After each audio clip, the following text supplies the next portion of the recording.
홍공 흐자. 네, 안녕하세요. 반갑습니다. 영어 전문가 홍공쌤입니다. 오늘은 한 선생님 사연입니다. 안녕하세요. 저는 사교육 강사입니다. 기초가 이제 좀 안 된 친구들 공부해야 되는데 아이들이 아직 준비가 안 돼 있습니다. 단어 안 외웁니다. 속이 터질 것 같습니다. 그래서 특히 늦게 시작하는 학생들 과연 동기부여를 어떻게 시키면 좋을지 부탁드립니다.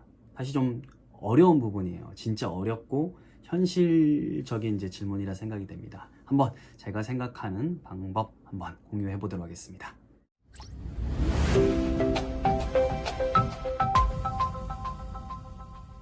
일단은 이게 뭐 집에 계신 부모님들이 이제 아이한테 단어 공부를 시키든 학교에 계신 선생님들이 시키든 사교육생들이 시키든 단어 공부 자체가 어떻게 보면 가장 근본적이고 기본적인 공부긴 하잖아요. 근데 단어 공부를 사실은 좀 이게 뭐 엄청 재밌다 라고 한 학생들을 찾기는 좀 힘듭니다.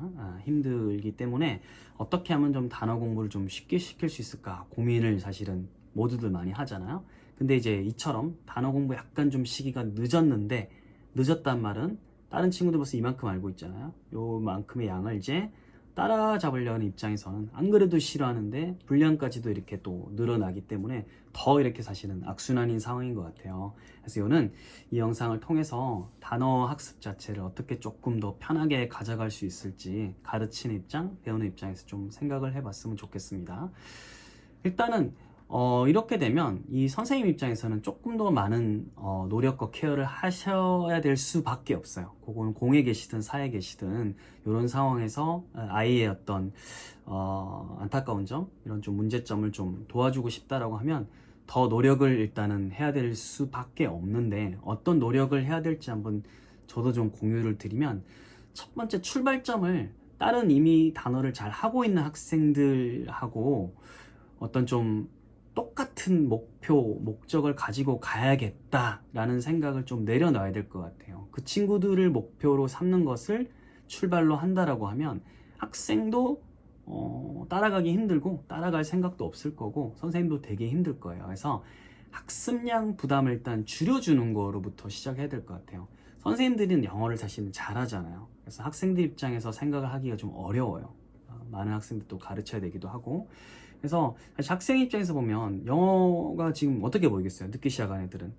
그렇죠. 이게 이집트 벽화, 파피루스에 있는 어떤 상형 문자처럼 보일 거잖아요. 겨우겨우 끼워 맞춰서 이렇게 해석하고 문제 맞추는 정도니까 사실 얼마나 재미가 없겠어요. 그래서 공부를 할 때 단어, 뜻 뭐 이런 식으로 학습량 부담을 좀 주는 거 좀 없애야 됩니다. 특히 학습량은 그 스트레스는 사실은 저는 스펠링 부담에서 온다라고 생각하거든요. 그래서 아이한테 너한테 스펠링을 이렇게 완벽하게 쓰는 것을 바라는 게 목표가 아니다라는 걸 좀 인식시켜 줬으면 좋겠어요. 물론 그게 좀 자존감 안 상하게 잘 이렇게 말을 해야겠죠. 그래서 좀 단계별로 좀 하다 보면 금방 쫓아갈 수 있으니까 일단은 스펠링 너무 압박 안 받았으면 좋겠다라는 취지로 좀 말을 해줬으면 좋겠고요.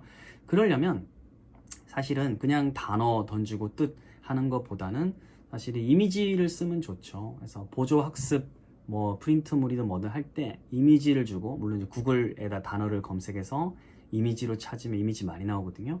그런 식으로 해가지고 단어를 보고, 그렇죠. 그 다음에 이미지를 보고 우리말 뜻을 연상하게 하는 것들, 혹은 이제 그게 힘들다고 하면 선지를 이지선다나 삼지선다로 줘서 그 이미지를 보고 맞는 단어를 좀 찾는 거라든지, 즉 단어 스펠링을 다 완결해서 쓰는 것을 과업으로 하지 않고 그 의미를 일단 매칭하는 거, 매칭 정도로 출발을 했으면 좋겠고요. 이게 1단계 정도, 그 뜻과 이것을 적으면서 하나하나 이렇게 노동량을 늘리고 테스트 보게 하는 것보다 매칭하게 하는 것을 과업으로 삼아서 이렇게 좀 했으면 좋겠고, 두 번째는 스펠링 쓰게 하는 것도, 만약 좀 전에 이제 매칭하는 게 이루어졌다면 스펠링 쓰게 하는 것도 가령 밀크라는 게 있으면 milk를 이제 쓰게 하고 암기하게 하는 거 말고, 발음을 하게 되면 대충 milk 하게 되면 미음이라는 게 있으니까 m이 앞에 온다, 이 정도는 사실은 어느 정도 알게 되거든요.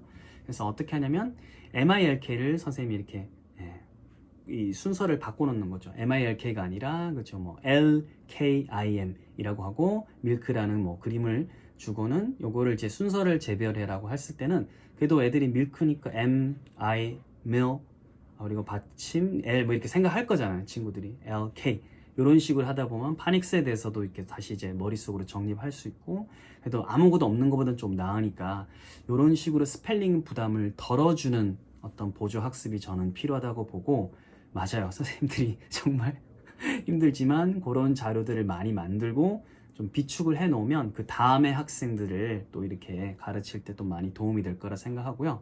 그래서 첫 번째는 학습량 부담을 좀 덜어주는 거고, 두 번째는 내적 외적 동기를 다 이제 활용을 하는 방법이 있을 것 같아요. 그래서 앞에서 했던 방식으로 해서 좀 쉬운 거 있잖아요. 슥슥 선택이든 뭐든 아니면 보고 쓰든 아니면 앞에 단어 찾아서 쓰게 하든, 조금 애들이 어쨌든 쉬운 시험, 기존의 어떤 단어하고 스펠링 매치가 아니라 좀 쉬운 시험을 통해서 충분히 이제 나도 고득점 나오네, 자신감을 올릴 수 있는 그런 것들 시험을 통해 가지고 애가 나도 좀 재밌네, 좀 이렇게 약간 고기도 이제 먹어본 애들이 좀 잘 먹는다고, 약간 그런 걸 단어 시험에서도 맛볼 수 있도록 하는 게 좋은 것 같고, 그 다음에 과제든 뭐든 좀 쉽고 아이들이 득점을 잘할 수 있는 방식으로 하게 해서, 아이가 실제로 과제나 시험을 좀 잘 봤을 때 스티커든 뭐든 이렇게 트리 같은 데다 스티커 따다닥 해가지고 실제로 어느 정도 하면 뭐 이렇게 보상을 준다든지 이런 식으로 약간 외적 보상까지도 좀 같이 활용하는 식으로 하면 조금 더 낫지 않을까라고 생각하고요. 자, 마지막으로 요즘은 이제 뭐 온라인 기반의 학습이 좀 잘 돼 있으니까 요거 한번 검색해 보세요. 이미 많이 쓰시는데 클래스 카드, 그죠? 클래스 카드라는 거하고, 그 다음에 퀴즈 같은 거 모바일만 있으면 할 수 있습니다. 카훗이라는 거, 그것도 좀 사전에 제작해 놓고 하면 몇 년에 걸쳐서 단어 같은 거는 계속 쓸 수 있으니까 한번 생각해 보시고요. 그 다음에 소크라티브라는 것도 있습니다. 그것도 무료 계정으로도 충분히 쓸 수 있는 부분이 있으니까 한번 클래스 카드나 카훗, 그 다음에 소크라티브 같은 거 검색을 해서 내가 가르치는 학생들, 우리 집 아이가 어떤 걸 썼을 때 조금 편하게 재밌게 접근할 수 있을지, 이런 걸 좀 생각을 하면 입체적으로 학습을 할 수 있을 것 같습니다. 요컨대 모든 학생들, 대부분의 학생들은 사실은 뭔가를 잘하고 싶어하고 뭔가를 잘했을 때 굉장히 좀 자존감이 좀 올라가죠. 세상에 뭐 못하고 싶은 학생이 어디 있겠어요. 근데 시작이 항상 어려웠기 때문에 기존에 똑같은 평가나 똑같은 목표를 제시하기보다는 조금 더 수월한 방향을 이제 제시하고, 그걸 통해서 그쵸, 작은 성공을 맛보게 하는 거 되게 중요한 것 같고, 단 한 가지의 평가 방법보다는 여러 가지 이렇게 입체적인 학습 평가를 통해서 그쵸, 나도 잘할 수 있다라는 걸 자꾸 성공 경험을 해주면 그 다음부터는 훨씬 더 잘할 수 있지 않을까 생각을 합니다. 제가 제시한 모든 방법들을 다 녹이기는 힘들겠지만, 가르치는 분 입장에서는 이 중에서 오케이, 이런 것들은 내가 한번 해봐야지 싶은 것들 한두 가지 정도만 포인트 삼아서 한번 해보고, 그 다음에 그게 이제 한 해, 두 해, 뭐 세 해 이렇게 누적이 되다 보면 단어 같은 경우는 결국 반복되는 경우가 많기 때문에 선생님의 자산 혹은 부모님의 자산이 될 거라고 생각을 합니다. 단어 어렵습니다. 단어 어렵지만 네, 이걸 어떻게 좀 쉽게 재밌게 반복하게 할 수 있을지, 작은 성공을 누적하게 하는 방식에 대해서 우리 모두 고민을 해 봐야 될 거라고 생각하면서 영상을 마무리하도록 하겠습니다. 여러분들이 이거에 대해서, 단어에 대해서 또 궁금한 점, 의견들, 여러분들의 사례가 있으시면 댓글에 많이 남겨주시면 감사하겠습니다. 홍보 끝!